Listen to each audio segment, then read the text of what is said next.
विदिताखिलशास्त्रसुधा जलधे महितोपनिषत् कथितार्थनिधे हृदये कलये विमलं चरणं भवशङ्कर देशिकमे शरणम् करुणावरुणालय पालय मां भवसागर दुःखविदूनहृदं रचयाखिलदर्शन तत्त्वविदं भवशङ्कर देशिकमे शरणम्। ओम श्री गुरुभ्यो नमः। हरि ओम। सदाशिवसमारम्भां शंकराचार्यमध्यमाम् अस्मदाचार्यपर्यन्तां वन्दे गुरुपरम्परां। श्रुतिस्मृतिपुराणानामालयं करुणालयं नमामि भगवत्पादशङ्करं लोकशङ्करं शङ्करं शङ्कराचार्यं केशवं बादरायणं सूत्रभाष्यकृतौ वन्दे भगवन्तौ पुनः पुनः। ईश्वरो गुरुरात्मेति मूर्तिभेदविभागिने व्योमवत् व्याप्तदेहाय दक्षिणामूर्तये नमः। उकारस्वन्धकारो वैरुकारस्तन्निवर्तकः अन्धकारनिरोधित्वात् गुरुरित्यभिधीयते।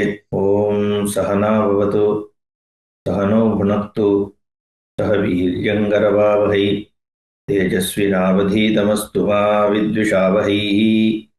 ॐ शान्तिः शान्तिः शान्तिः। ॐ आप्यायन्तु ममाङ्गानि वाक्प्राणश्चक्षुश्रोत्रमतो बलमिन्द्रियाणि च सर्वाणि। सर्वं ब्रह्मोपनिषदं माहं ब्रह्म निराकुर्यां मा ब्रह्म निराकरोत् निराकरणमस्तु निराकरणं मे अस्तु। तदात्मनि निरतेय उपनिषत्सु धर्मास्ते मयि सन्तु ते मयि सन्तु। ॐ शान्तिः शान्तिः शान्तिः। சாமவேதத்துல 6 விதமான விகாரங்கள் சொல்லப்படுறது. சாம விகாரங்கள்: விகாரம், விஸ்லேஷணம், விகர்ஷணம், அபியாசம், விராமம், ஸ்தோபம். இதெல்லாம் தான் நம்ம இதுல இந்த ஸ்தோபம்னா ஸ்தோபத்தை தான் இப்ப பார்த்துட்டு இருக்கோம். விகாரம் என்று சொல்லும் பொழுது ஒரு பதத்தை மாத்தி சொல்றது. அக்னே அப்படின்னா ஓக்னே அப்படின்னு பாடுறது சாமத்துல விகாரமாக அது அனுமதிக்கப்பட்டிருக்கு. அதே மாதிரி விஸ்லேஷணம். விஸ்லேஷணம்னா ஒரு மந்திர பதத்தை ரெண்டா பிரிக்கிறது. ரெண்டாவோ ரெண்டுக்கு மேலாகவோ பிரிச்சு சொல்றதுக்கு விஸ்லேஷணம்னு பெயர். வீத்தையே அப்படின்ற இடத்துல ஓ ஈ தோ எ அப்படின்னு அந்த மாதிரி பாடுறது சாமத்துல இருக்கு. அது விஸ்லேஷணம். அப்புறம் விகர்ஷணம். ஹரஸ்வத்தினுடைய இடத்துல தீர்க்கம் இல்ல தீர்க்கத்திலேயோ ஹரஸ்வமா இருக்க வேண்டிய இடத்துல புளுத்தம். தீர்க்கம்னா 2 மாத்திரை நெடில். ஹரஸ்வம்னா குரில். தமிழ்ல குறில நெடிலாகவும் சமஸ்கிருதத்துல புளுத்தம்னு ஒண்ணு உண்டு. 3 மாத்திரை இருந்தா புளுத்தம், 2 மாத்திரை இருந்தா தீர்க்கம். ஹ்ரஸ்வம் இருக்கிற இடத்துல தீர்க்கம், தீர்க்கம் இருக்கிற இடத்துல புளுத்தம் பாடுறது விகர்ஷணம்னு பெயர். உதாரணத்துக்கு ஏ அப்படிங்கிற இடத்துல யாயி அப்படின்னு பாடுறது, அது விகர்ஷணம். 4வது அபியாசம். அபியாசம்னா நமக்கு தெரியும், ஒரு விஷயத்த திருப்பி திருப்பி சொல்றதுக்கு அபியாசம்னு பெயர். அதனாலதான் பிராக்டிஸ்ங்கிறத கூட நம்ம அபியாஸ் அப்படின்னு ஹிந்திலாம் சொல்றது. இப்போ ஒரே மந்திரத்தை 2-3 தடவை சொல்றது இல்ல பல தடவை சொல்றது அபியாசம். தோயாயி அப்படின்னா தோயா தோயாயி 2 தடவை சொல்றது, அது அபியாசம். அப்புறம் விராமம்னு ஒண்ணு இருக்கு. விராமம்னா ஒரு பதத்துக்கு நடுவுல பிரேக் கொடுக்கறது, அதுக்கு விராமம். விராமம்னா ஃபுல் ஸ்டாப்னு நம்ம பார்க்கிறோம் இல்லையா, ஒரு விஷயத்தை நிறுத்துறது. கிருணானோஹ வியதாத்தையே அப்படிங்கிறத கிருணானோஹா வியதாத்தையேன்னு பாடினா அது விராமம். நடுவில் அந்த அவ்யதாத்தையவே பிரிக்கிறது, ஹா வியதாத்தையே, அது விராமம். பிரிக்கிறதுன்னு இல்லைங்க, பிரிக்கிறது விஸ்லேஷணத்துல வந்துடும். இது விராமம் கொடுக்கறது. ஹா வியதாத்தையே நடுவில் அந்த ஹால கொஞ்சம் பாஸ் பண்றது. அப்புறம் கடைசியாக ஸ்தோபம். ஸ்தோபம் தான் இந்த ஹாவு ஔ ஹோ வா அதெல்லாம் பாடுறதெல்லாம், ராயி பாயி அதெல்லாம் வருது இல்லையா, அதெல்லாம் ஸ்தோபாக்ஷரம். இப்போ அதுதான் இப்போ அதுல பண்ணக்கூடிய தியானம் தான் இப்ப சொல்லப்படுறது உபாசனை. அயம் வாவ லோகோ ஹாவுகாரஹா வாயு ஹாயிகாரஹா சந்திரமா ஆத்காரஹா ஆத்மா இஹகாரஹா அக்னிஹி ஈகாரஹா. இது வரைக்கும் பார்த்தோம் நம்ம பாஷ்யம் ஒரு மாதிரி பார்த்துட்டோம். கடைசி லைன்ல இருந்து திருப்பி பார்க்கலாம். ஆத்மா இஹகாரஹா இஹ இதி ஸ்தோபஹா. இஹன்னு சொன்னா ஆத்மா அங்க தியானிக்கணும். அக்ஷரங்கள் தான் இந்த பீஜாட்சரங்கள் மாதிரி. உபாசனையில எல்லாம் பீஜாட்சரம்னு சொல்றோம் இல்லையா, அந்த அக்ஷரத்துக்கே லம் பிருத்திவியாத்மிகாயி அப்படின்னு சொல்றோம் இல்லையா அம்பாளை சொல்லும் பொழுது. அந்த மாதிரி இது அந்த சாமத்துல இருக்கக்கூடிய ஸ்தோபத்துல ஒரு விஷயத்த ஆலம்பிக்கிறது. ஆத்மா அப்படிங்கிறது இஹ அப்படிங்கிற ஸ்தோபத்துல பார்ப்பது. பிரத்யக்ஷோ ஹி ஆத்மா இஹ இது வியபதிஷ்யதே. இஹன்னு சொன்னாலே ரொம்ப நெருக்கமா இருக்கிறதுன்னு அர்த்தம். அப்போ ந இஹ நானாஸ்தி கிஞ்சன எல்லாம் சொல்றோம் இல்லையோ. இஹ இஹ இவ தயிர் ஜிதசர்கா இங்கு அந்த மாதிரி அர்த்தத்துல வருது. அப்போ இங்க பிரத்யக்ஷமாக இருக்கிற விஷயம்தான் இஹால ரொம்ப சாமானியமா சொல்ல முடியுங்கிறதுனால இஹங்கிறது ஆத்மாவை சொல்லுது அப்படின்னு சொல்ற. இஹ இதிச்ச சோபா ஸ்தோபா தத் சாமான்யாத் அக்னி ஈகாரஹ ஈ நிதனானி ச ஆக்னேயானி சர்வாணி சாமானி இத்யதஹ தத் சாமான்யாத். ஈகாரமானது அக்னிக்கு, ஏன்னா எல்லா ஆக்னேய சாமங்கள் ஈ அப்படிங்கிறதோட முடியறது.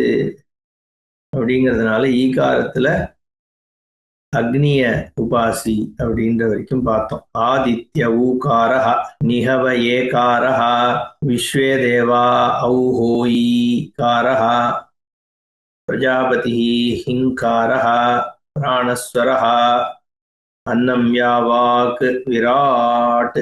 ஆதித்யன் ஊகாரத்தில் உபாசிக்கப்பட வேண்டியது. ஆதித்யன்னா சூரியன். அப்புறம் ஏகாரத்தில் அழைத்தல் நிகவ ஆஹ்வானம், அது ஏகாரத்துல ஏன்ற காரணம்லாம் இப்ப பாஷிகாரர் சொல்ல வர்றார். விஸ்வே தேவாக ஓஹோ ஈன் பாடுறதுல விஸ்வே தேவரை ஆவாகிக்கு தியானம் பண்ணணும்.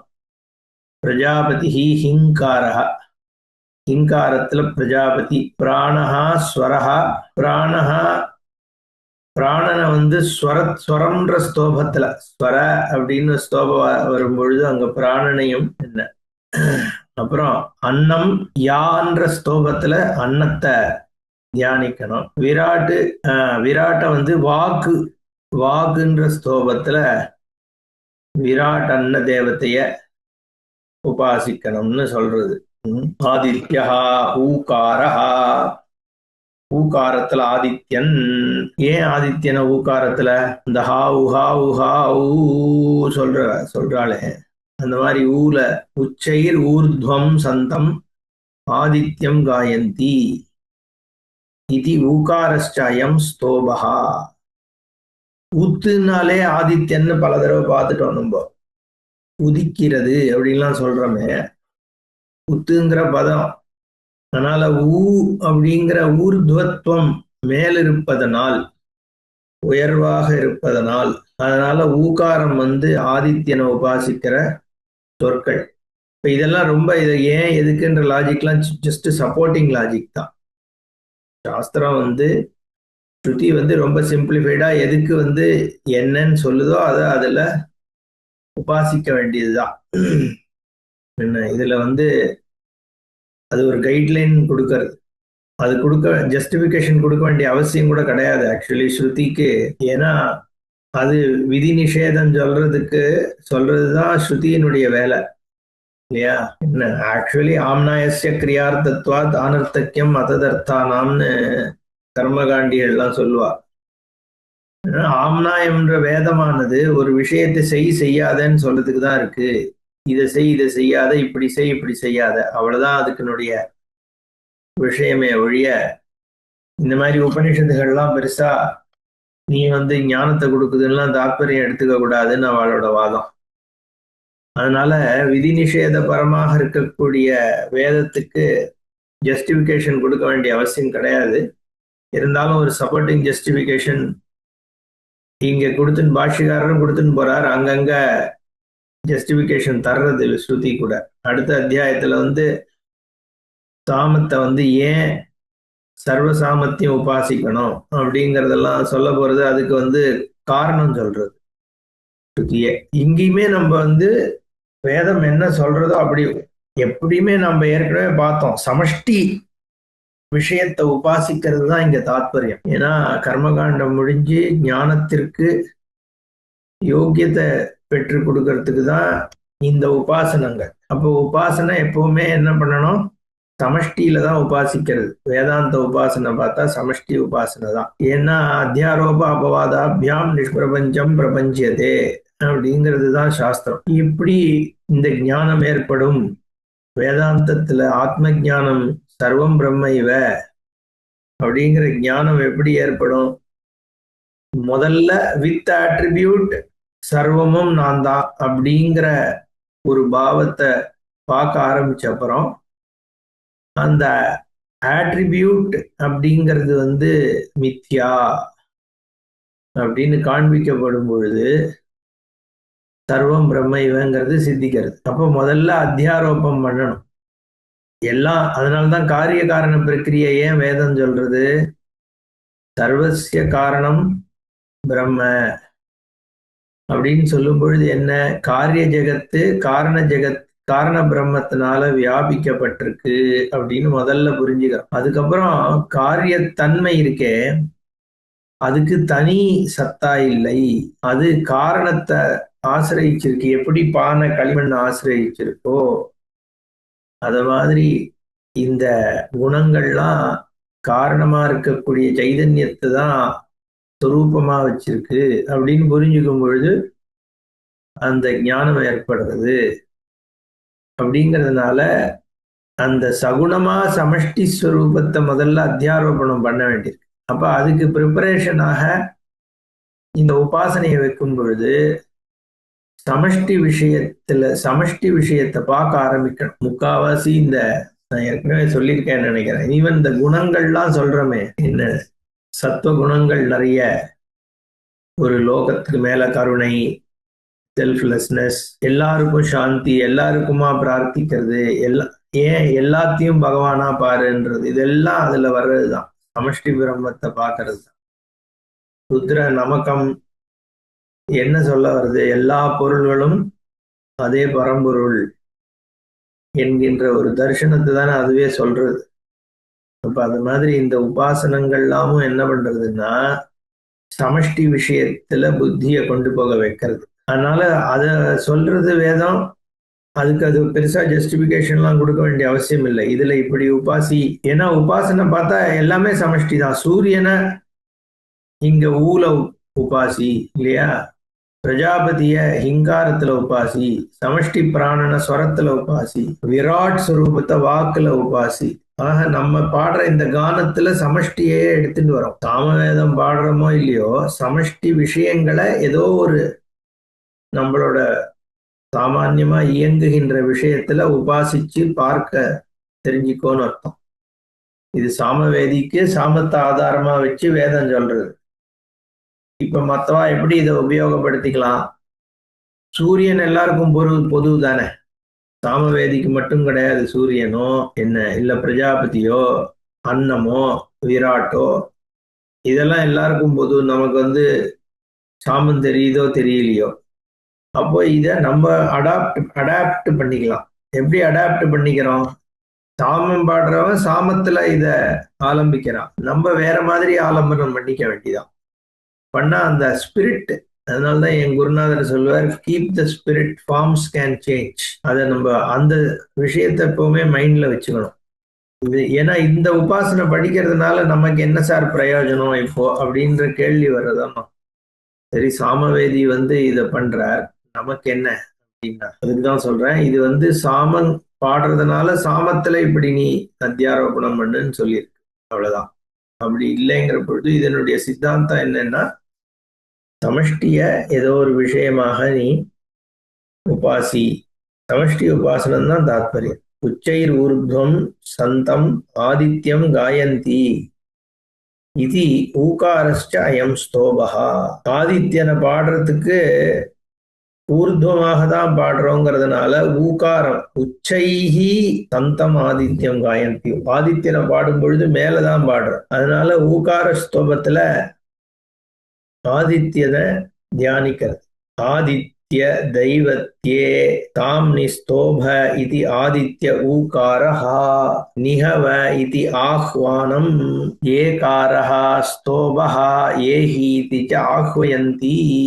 அதனால இந்த ஆதித்யன் என்கின்ற சூரிய பகவான ஊகாரம், ஏன்னா ஊகாரம் தான் உச்சமாக கானம் செய்கின்ற விஷயம். அதனால ஊகாரத்துல அந்த தேவதைய சூரியன்ற தேவதை, அந்த தேவதைய உபாசி. ஆதித்ய தெய்வத்தியே தேவதை, ஏன்னா ஆதித்யன்றது அந்த இடத்துல வெறும் பிசிக்கல் மேனிஃபெஸ்டேஷன் ஆஃப் சன்னு கிடையாது. ஆதித்ய ரூபமாக எந்த ஒரு சக்தி, எந்த ஒரு தேவத்தை இயங்கின்றிருக்கோ அதை இந்த ஸ்தோபத்துல, அந்த ஸ்தோபத்துல நீ ஆவாகனம் பண்ணுன்னு அர்த்தம். சாம்னி ஸ்தோப இது ஆதித்ய ஸ்தோபகா. சாம்னி ஸ்தோபகா. ஸ்தோபம்னா இங்க இன்வோக் பண்ணப்படுறதுன்னு அர்த்தம் நினைக்கிறேன். அப்போ இந்த ஊகாரம் தான் அதற்கு ஸ்தோபம் அப்படின்னு சொல்றது வேதம். இது ஆதித்ய ஊகாரஹா. நிகவ அப்படிங்கிற பதம் எடுத்து நிகவ ஏகாரஹா. நிகவ அப்படிங்கிறதுக்கு இதி ஆஹ்வானம், கூப்பிடுதல்னு அர்த்தம். ஏகாரஹா ஸ்தோபஹா. ஏகார ஸ்தோபத்துல அழைத்தல ஆலம்பி அப்படின்னு. ஏஹி இதிஹ ஆஹ்வயந்தி இதி தத் சாமான்யா. ஒருத்தர் கூப்பிடும் பொழுது இங்க வா அப்படின்னா என்ன?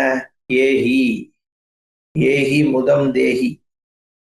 இன்கத்தவு தான். இன்கத்தவுன்ற தாத்துல இருந்து ஏஹி இங்கே வா அப்படின்னு ஆஹ்வயனம், கூப்பிடுறது. அந்த கூப்பிடுற விஷயத்துக்கு ஏங்கிறது உபயோகப்படுறதுனால இங்க ஏ அப்படின்னு, நம்ம தமிழு கூட ஏய் அப்படின்னு கூப்பிடுறோம். ஏங்கிற பொழுது ஆஹ்வானம். விஸ்வே தேவா ஔஹோயி காரஹா.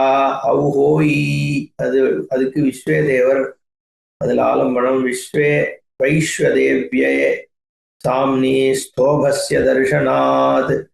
வைஸ்வதேவ சாமத்துல இந்த ஸ்தோபம் காணப்படுகிறது என்பதனால் அந்த ஓஹோயி அப்படிங்கிறது வைஸ்வதேவரை ஆவாகனம் பண்றதுக்கு. விஸ்வே தேவாக பிரஜாபதி ஹிங்காரஹ ஆனிருத்யாத் ஹிங்காரஸ்ய ச அவ்யக்தத்வாத். பிரஜாபதி ஹிங்காரஹ. பிரஜாபதியை ஹிங்காரத்தில் ஆலம்பிக்கணும். பிரஜானாம் பதி. ஏன்னா பிரஜாபதியை இன்னதுன்னு நிர்ணயம் பண்ண முடியாதனால ஹிங்காரமா. அனிருக்தியாத். நிருப்தம் பண்ண முடியாது, இப்படி இருக்கார் அப்படின்னு. அதனால ஹிங்காரம் ஹிங்காரஸ்ய அவ்யக்தத்வாத்.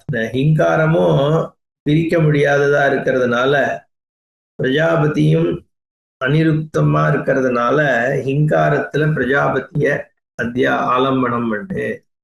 அத்தியாரோபணம்னு இங்க ஆலம்பனம்னு யூஸ் பண்றேன். ஏன்னா கான்சியஸ்லி ஒரு விஷயத்து மேல இன்னொன்னு மேல ஏத்தி தியானம் பண்றதுக்கு ஆலம்பனம். ஒண்ணுத்த பிடிச்சுண்டு அதுக்கு மேல இத பாக்குறது. ஹிங்காரத்தை பிடிச்சு அதுக்கு மேல பிரஜாபதிய ஆலம்பிச்சு பாக்குறது அப்படின்னு, ஆரோபிச்சு பாக்குறதுங்கிறதுனால அது ஆலம்பனம்னு சொல்றோம். பிராணஸ்வரஹா ஸ்வர இதி ஸ்தோபஹா. ஸ்வரன்னு சொல்ற அந்த ஸ்தோபத்தை, ஸ்வரம்னு அர்த்தம் கிடையாது. ஸ்வரஹான்ற சப்தம் உபயோகப்படும் பொழுது அதுல பிராணனைப்பார்.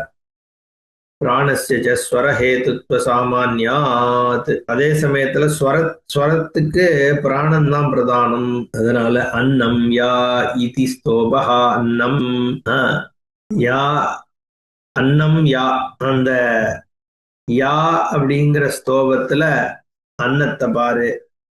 அன்னேன ஹீதம் யாதி இத்யதஹ தத் சாமான்யாத். அன்னேனஹி இதம் யாதி, அன்னத்தினால் தான் ஒருவன் செல்கிறான் அர்த்தம். யாதி அன்னம் தான் ஒருத்தனை நடக்க வைக்கிறது. அதனால யான்ற பதத்துல அன்னத்தை பார். இது சாமான்யாத், பாஷ்யக்காரர் அதுக்கு காரணம் கொடுக்கிறார். வாக் இதி ஸ்தோபஹா விராட். வாக் என்கின்ற ஸ்தோபத்துல வாக்குன்னு பாடும் பொழுது அங்க விராட்டை பார்.